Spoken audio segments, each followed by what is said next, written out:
la doy el ponente de hoy, que probablemente muchas de las que estáis aquí ya conoceréis. Él es Luis Gonzalo Segura, exteniente de las Fuerzas Armadas Españolas, del Ejército de Tierra, del que fue expulsado en el año, en junio de 2015, ¿no? Entre otras cosas por denunciar abusos, corrupción, acoso. Y él es colaborador en distintos medios y revistas, como pueden ser Diario Digital Público, en Russia Today, RT, en la revista Jueves también es colaborador, y él es escritor, ha escrito varios libros sobre el ejército español, 5, ¿no? Entre ellos los 3 que tenéis ahí, que ha traído unos ejemplares, pues si queréis comprarlos, que serían el libro negro del ejército español, En la guarida de la bestia, y el que hoy viene a presentar, como os hablaba antes un poco de su último libro sobre el ejército, ¿no? El ejército de Vox. Y no sé si me dejo algo. Bueno, también decir, a invitaros una vez más desde Carle Quincha, que si queréis participar con nosotras en un proyecto de construcción de una universidad popular, estáis invitadas. Y decir que para nosotros era especialmente importante crear espacios así de debate que sirvan para fomentar un poco el pensamiento crítico entre las estudiantes, en este caso sobre una institución tan conocida como es el ejército, pero tan conocida pero a la vez tan extraña, porque poco sabemos del ejército, sabemos que está ahí pero no sabemos sus funciones, y este espacio pues sirve un poco para eso, sobre todo dar las gracias a Luis por el trabajo que hace, el trabajo que no tiene que ser fácil, pues ir contra una institución entera del ejército y sacar toda esa información que le ha ido sacando durante todos estos años, y le voy a ceder la palabra. Bueno, pues muchas gracias. Se escucha bien, ¿no? Que no me quiero acercar mucho porque tengo la sensación de que se escucha peor. Muchas gracias, Unai, muchas gracias por el esfuerzo de la presentación, muchas gracias a los que habéis venido y veo que no tenéis miedo al coronavirus, eso es un reto. Vamos a poder pasar esta gripe y creo que el mundo sobrevivirá, aunque a veces leyendo los medios de comunicación me entran serias dudas, es decir, no sé si caminamos hacia el colapso. Bien, hoy vengo a presentaros el último libro, El ejército de Vox, y ya os presento también el anterior, que no lo... Bueno, pues tema de la agenda no pude presentarlo, que es En la guarida de la bestia. Y junto al libro negro del ejército español, que es el libro ladrillo por excelencia de esta temática, pesa 1,5 kilos, o sea, no es... no lo digo por decir. Y junto a las otras 2 primeras novelas que escribí, Un paso al frente y Código rojo, suponen 5 libros en 6 años de denuncia de todo lo que pasa en el ámbito militar, y por mi parte creo que he cerrado un ciclo, ¿no? He cumplido un ciclo. 5 libros en 6 años no está mal. Creo que no existe ningún otro periodo de la historia en el que se hayan escrito 5 libros críticos sobre un espacio como es el militar, como es tan importante como es el militar. Y bueno, creo que ahora me tengo que dedicar a otras cosas. Ya toca las narices suficiente al ejército y ahora se las tendré que tocar a otras personas o instituciones.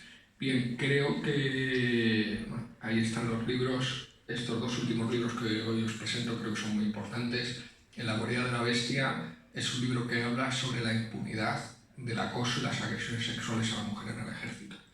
Es un pequeño desvío porque es un libro que yo no tenía pensado escribir, entre otras cosas porque no soy mujer y eso genera también un cierto problema.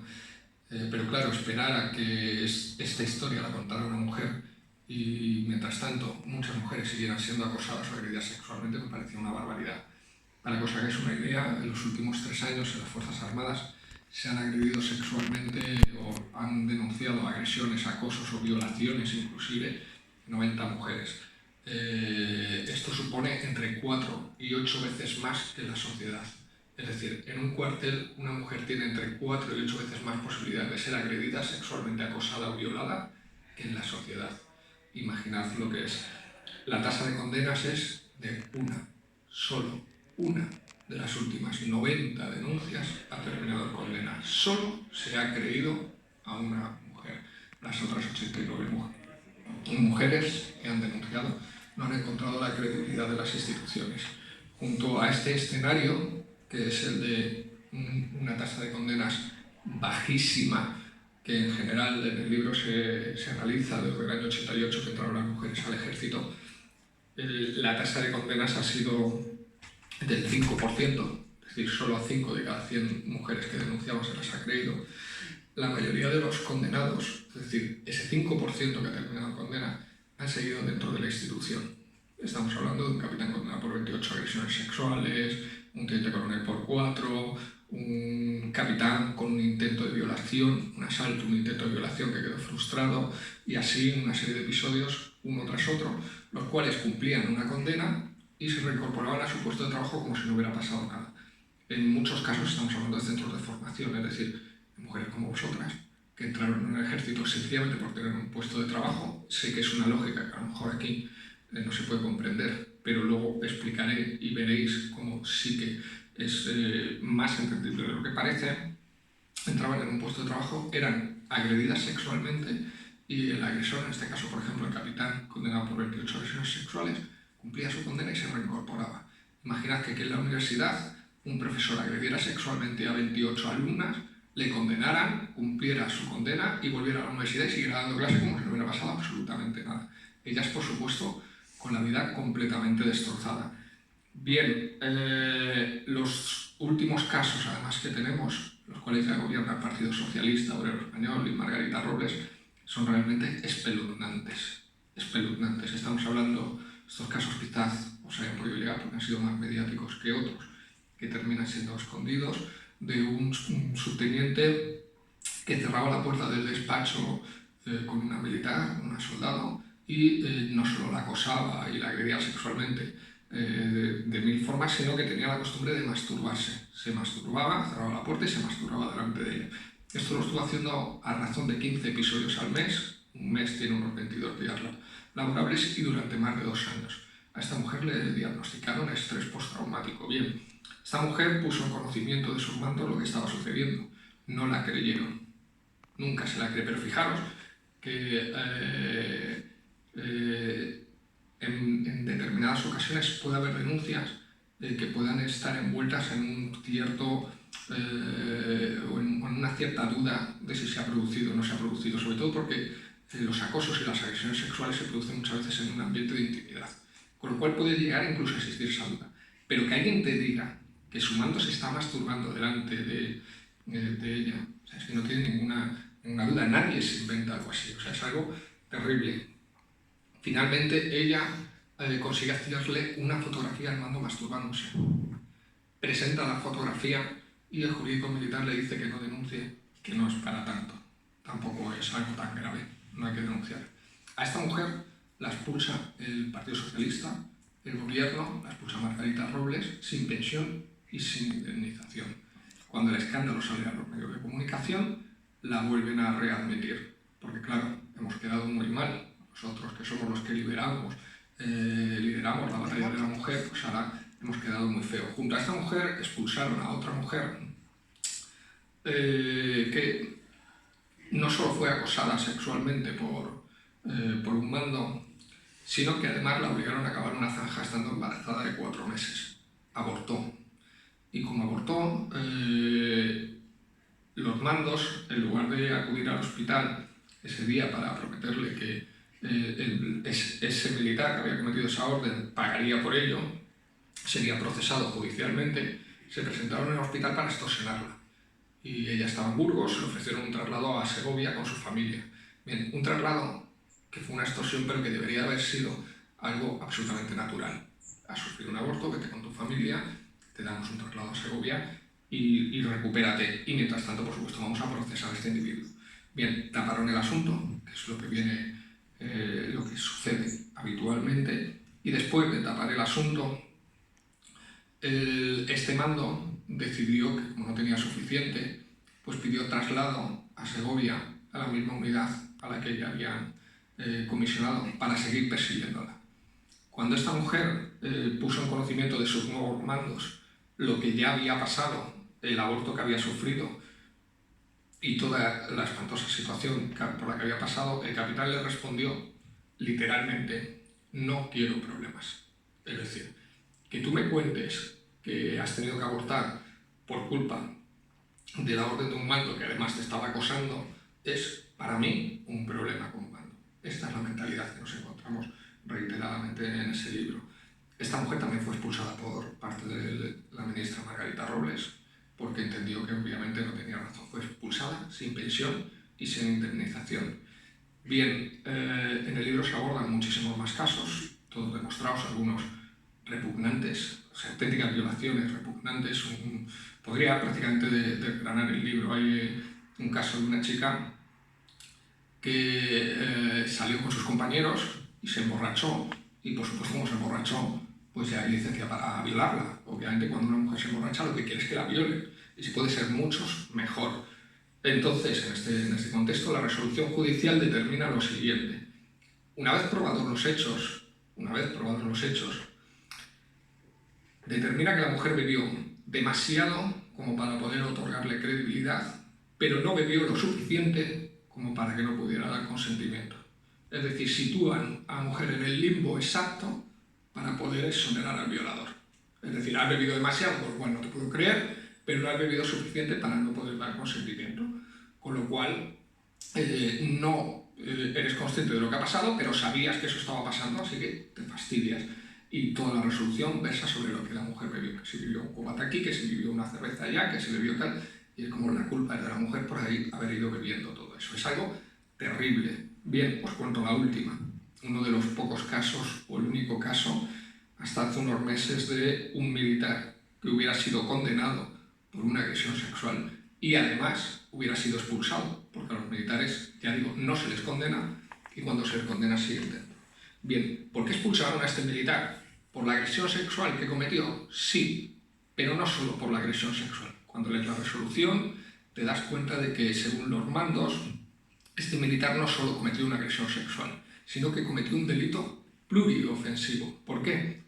Porque cometió un delito, aparte de la agresión sexual, cometió un delito contra la disciplina. ¿Por qué? Porque agredió a una mando. Es decir, la agresión sexual no se produjo de mando a subordinado, sino de subordinado a mando. Entonces le aplicaron un delito pluriofensivo y le expulsaron. Claro que esto es muy grave. Si un capitán agrede sexualmente a 28 reclutas, eso no afecta a la disciplina. Pero si un soldado agrede sexualmente a una cabo o a una sargento, ya no es que se vea afectada a la mujer, sino que el bien que se ve afectado y el que hay que proteger es la disciplina. Esos mandos, que son los que rigen las Fuerzas Armadas, son los que mañana pueden entrar en contacto con vosotros y con vosotras. Después hablaremos de ello cuando profundicemos en el ejército de Vox. Solo os voy a dar una cifra más de En la guarida de la bestia. Desde que la mujer se incorporó, reiteradamente encontraréis que el Ministerio de Defensa presume de que hay casi 15.000 mujeres en las Fuerzas Armadas, que tenemos una tasa bastante alta de mujeres dentro de las Fuerzas Armadas. Omiten que la mayoría de ellas forman parte de la clase de tropas, es decir, que hay pocas mandos. Pero omiten un dato todavía más terrible, y es que más de 7.000 mujeres han abandonado las Fuerzas Armadas. Bien, la primera mujer general, que todos podéis entrar en Google y la tendréis, podréis comprobar que entró en el año 1988. ¿Qué significa esto? Que no se ha jubilado. Una mujer de la primera promoción todavía es general y todavía le quedan años de promoción. Es decir, ha habido más de 7.000 mujeres que han abandonado las Fuerzas Armadas por causas no naturales. ¿Qué ha pasado con más de 7.000 mujeres? ¿Qué ha pasado para que más de 7.000 mujeres hayan abandonado las Fuerzas Armadas? ¿Qué ha pasado para que más de una de cada 3 mujeres hayan abandonado las Fuerzas Armadas? Pues os podéis imaginar lo que ha pasado en el libro. Se narra violencia contra la mujer de todos tipos. Hay más de 4 casos de mujeres que han sufrido abortos por órdenes del mando. Literal. Tienes que abortar. Órdenes del mando para abortar. Hay mujeres que realizan una labor intachable dentro de las Fuerzas Armadas y después se encuentran con que al ser madre de alguna forma traicionan a las Fuerzas Armadas y empiezan a perseguirlas para expulsarlas del sistema, hasta tal punto que ha habido arrestos y sanciones disciplinarias de privación de libertad a madres que no tenían con qué dejar a sus bebés. De hecho, esto está todo documentado, es espeluznante. De hecho, existe un caso de una mujer a la cual querían obligar a que dejara a su bebé de 18 meses en una grada mientras desfilaba, porque lo principal era desfilar para una patrona, claro. Y pretendían que dejara el bebé en la grada. Como se negó, la sancionaron con 31 días de arresto. Y esto la ministra anterior y actual lo refrendaron. Bien, en este contexto de este ejército absolutamente machista, en el que se comete una violencia contra la mujer de forma absolutamente impune, una violencia salvaje contra la mujer de forma impune, llega la segunda parte, que es el ejército de Vox. Es decir, no solo tenemos un ejército machista y un ejército clasista, sino que tenemos un ejército ultraderechista. De esto, o de este tema, yo ya hablaba en el anterior libro, en el libro negro del ejército español, pero creo que era necesario profundizar. Por primera vez en el último año, gracias tristemente a la aparición de Vox, hemos tenido la posibilidad de desgranar cuál es el voto en aquellas secciones electorales en las que se encuentran los cuarteles. Es decir, ¿qué pasa en una sección electoral entre 500 y 2.000 personas cuando de repente hay un cuartel? Y os podéis imaginar que lo que sucede es absolutamente aberrante. En el libro se desgrana y se demuestra ya no solo que tenemos un ejército conservador, sino que tenemos un ejército de extremistas, un ejército de radicales que además están encontrando apoyo en un Congreso de los Diputados en el cual hay 52 radicales a día de hoy. Esto obviamente me parece que es algo que nos debería de preocupar a todos. Y ahora voy y enseguida pasamos al turno de preguntas a intentar ensamblar los tres libros y dar con una de las claves de por qué tenemos un ejército ultraderechista, de por qué tenemos un ejército absolutamente machista que comete una violencia sobre la mujer salvaje y de forma completamente impune, y por qué tenemos un ejército negro. Creo que uno de los grandes problemas, o el gran problema fundamental, viene desde la izquierda. El gran problema fundamental viene desde Euskadi, viene desde Cataluña, viene desde espacios en los que se siente que el ejército no es nuestro. El ejército no es nuestro, el ejército es español y a mí el ejército me da igual. Bien, creo que esto es un error. No solo es un error, creo que es una negligencia. Creo que es un regalo al poder y a las élites de un valor incalculable. Creo que tenemos que cambiar nuestro posicionamiento con respecto al ejército. Fijaros, el año pasado, como he contado antes, en Latinoamérica los ejércitos decidieron el destino de los países. Decidieron en Venezuela, en Bolivia, en Ecuador, en Chile. El milagro económico de Chile se encontró con su ejército. En Chile todo era maravilloso porque el Producto Interior Bruto era maravilloso. Y cuando el Producto Interior Bruto de un país es maravilloso, todo es maravilloso. Pero de repente un día se encuentran que el ejército sale a la calle porque la gente protesta y ese ejército, que es el ejército de la Constitución de Pinochet y que es el ejército de Pinochet, asesina, tortura y, por supuesto, viola y agrede sexualmente a las mujeres porque son las mujeres del enemigo y como son las mujeres del enemigo siguen siendo un botín de guerra. Eso es lo que nos hemos encontrado en el maravilloso Chile, que hace 2 años o hace 3 años era absolutamente impensable que pasara. Nosotros tenemos ese ejército aquí en España y creemos que es impensable que esto vaya a pasar hasta que pase. Y desde ese punto de vista creo que tenemos que empezar a trabajar para cambiar el enfoque. Tenemos que empezar a ocupar los espacios y tenemos que empezar a trabajar por regenerar estas instituciones. El ejército español, los cuerpos policiales no son suficientes para defendernos de una agresión externa. De otras cosas, esto es algo que ya podríamos profundizar o se profundizó más con el libro negro, porque España es una entidad, una especie de protectorado moderno, es una entidad administrada desde el exterior. Pero más allá de esto, más allá de que no tengamos capacidad para defendernos, ni siquiera tenemos capacidad, por supuesto, para invadir a ninguno de los países que nos rodean, nuestras Fuerzas Armadas sí tienen capacidad para reprimirnos. Y esto es muy importante y es algo que estamos olvidando. Los colapsos históricos muchas veces se producen sin ser conscientes de que se van a producir. Es decir, nadie, ni siquiera en la Revolución Rusa, contaba con que eso iba a pasar, ¿no? Uno lee a los revolucionarios rusos y la revolución les pilló fuera de Rusia. Les pilló absolutamente en pelotas. ¿Por qué? Porque ni siquiera pensaban que se podía producir de forma tan inmediata. Todos la querían, pero nadie pensaba que se podían producir. Históricamente los colapsos o determinados, los cambios bruscos se producen muchas veces sin que haya un gran aviso, ¿no? Sin que se sea muy consciente de qué va a pasar. Si aquí tenemos un problema, si aquí tenemos un colapso, este ejército es el que va a salir a las calles. Entonces, más vale que lo regeneremos, más vale que trabajemos, más vale que nos preocupemos. Fijaros, reflexiones hay muchas. La primera, Margarita Robles quiere subir el número de militares de 120.000 a 127.000. La sociedad no hemos contestado. Eso va a suponer aumentar el gasto en defensa. Margarita Robles ha comprometido en estos casi 2 años de gobierno de la defensa o gestión de la defensa a 12.500 millones de euros en armas. Sabemos qué armas son, sabemos si necesitamos esas armas o no las necesitamos. ¿Por qué estamos gastando 12.500 millones de euros en armas? Sabemos que en los años 90 hemos gastado 30.000 millones de euros en armas que no necesitamos. Submarino que no flota, que es la joya de la corona. Un carro de combate para el cual no tenemos combustible, lo tenemos almacenado, que también es otra de las joyas de la corona. Un blindado literal que no dispara, que eso es maravilloso. Un avión de transporte militar que no tiene capacidad para transportar nuestro carro de combate, porque este pesa demasiado y nadie lo calculó, pero que además no lanza a los paracaidistas ni lanza carga. Entonces lo compramos y decimos, bueno, ¿qué hacemos con esto? Pues vamos a vendérselo a otro país porque no somos capaces de sacarle a esto ningún rendimiento.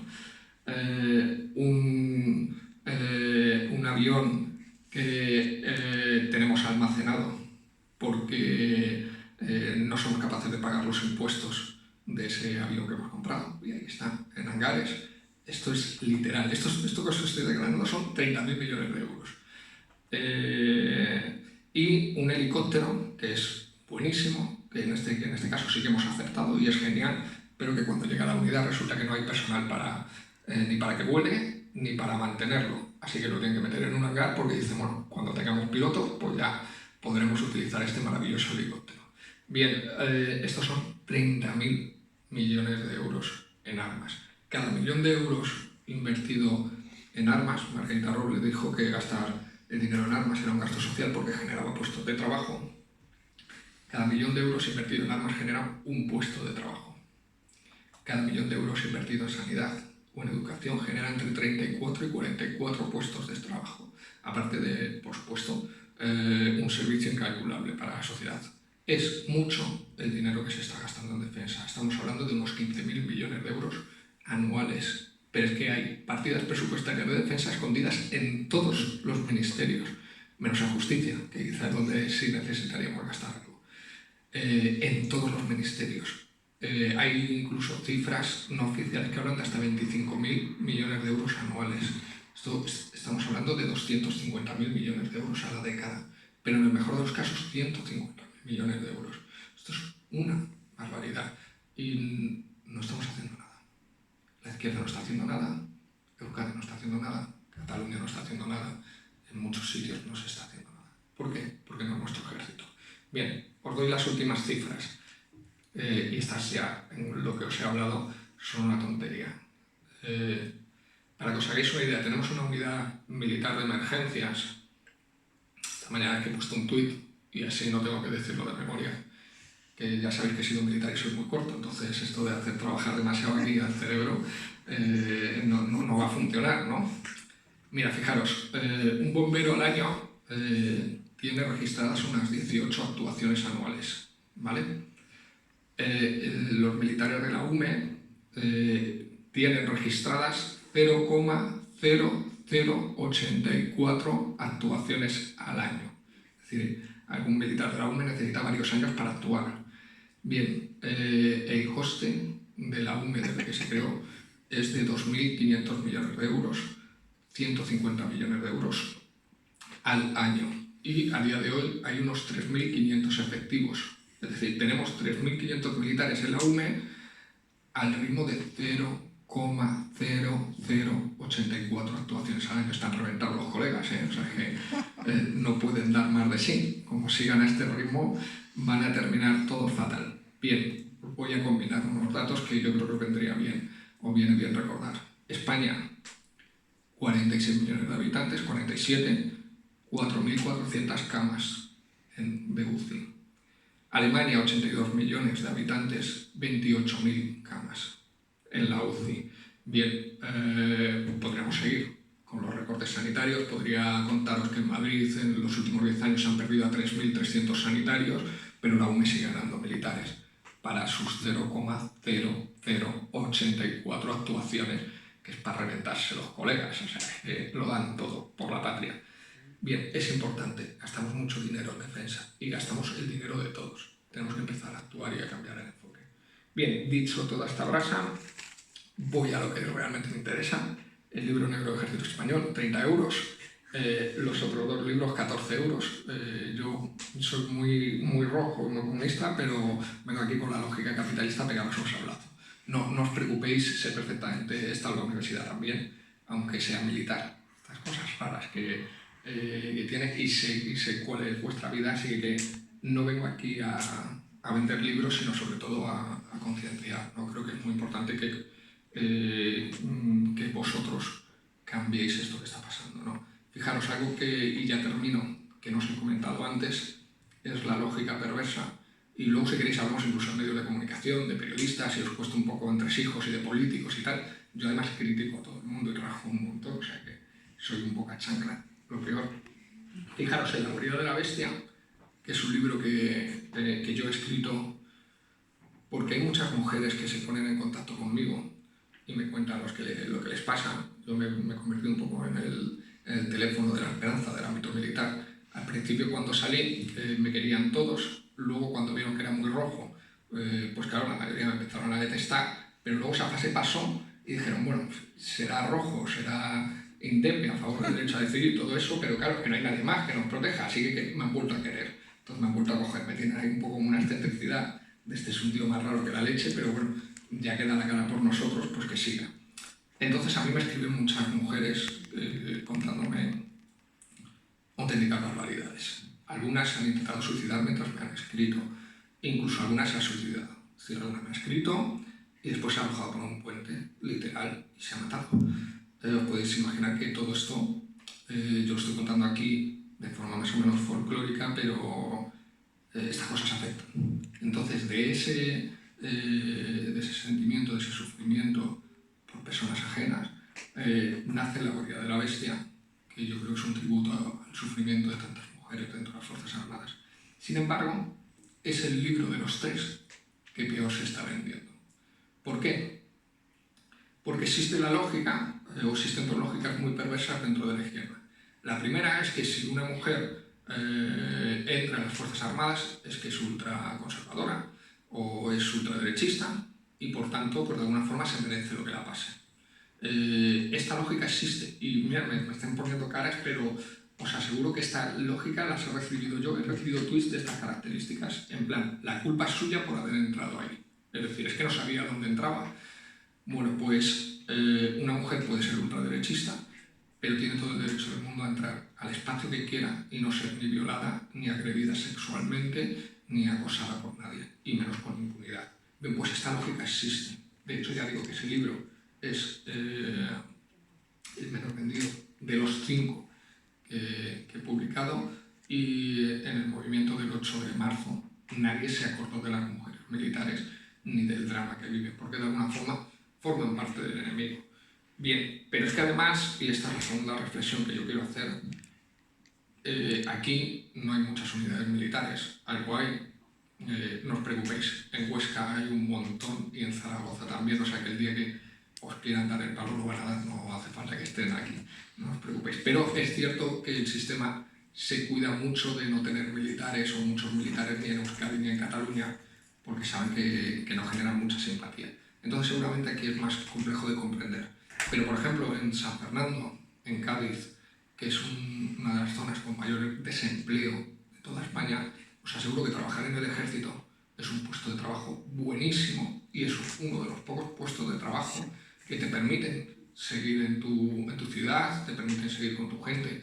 Es decir, hay muchos hombres y muchas mujeres que entran al ejército sencillamente porque es un puesto de trabajo. Ya está. Y os aseguro que desde que vino la crisis, más todavía.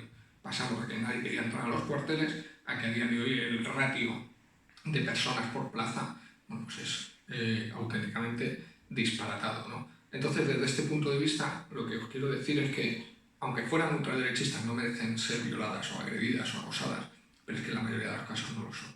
Se tratan de mujeres que proceden de clases trabajadoras, de mujeres como las que podéis estar aquí, que en un momento dado sencillamente han decidido entrar al ejército.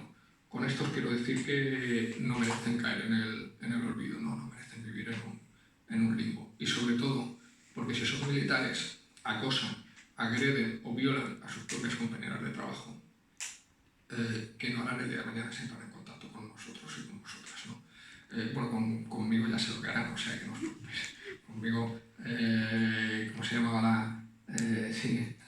Anatomía de Grey, no.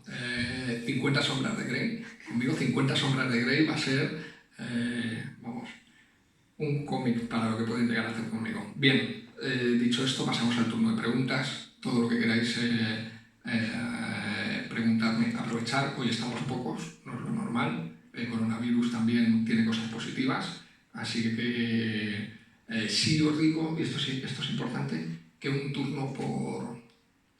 O sea, una pregunta por persona y turno. Luego ya, si se acaban los turnos, no me importa responder a alguien 2 o 3 preguntas, pero es que si no establecemos una conversación, pues establezco una conversación con una persona y excluimos a todos los demás. Bueno, pues que muchísimas gracias, que seguimos, que intentaremos hacer otro acto cuando el coronavirus haya destrozado el mundo y pues, los que superemos la epidemia, pues intentamos vernos más adelante. Muchas gracias por ver.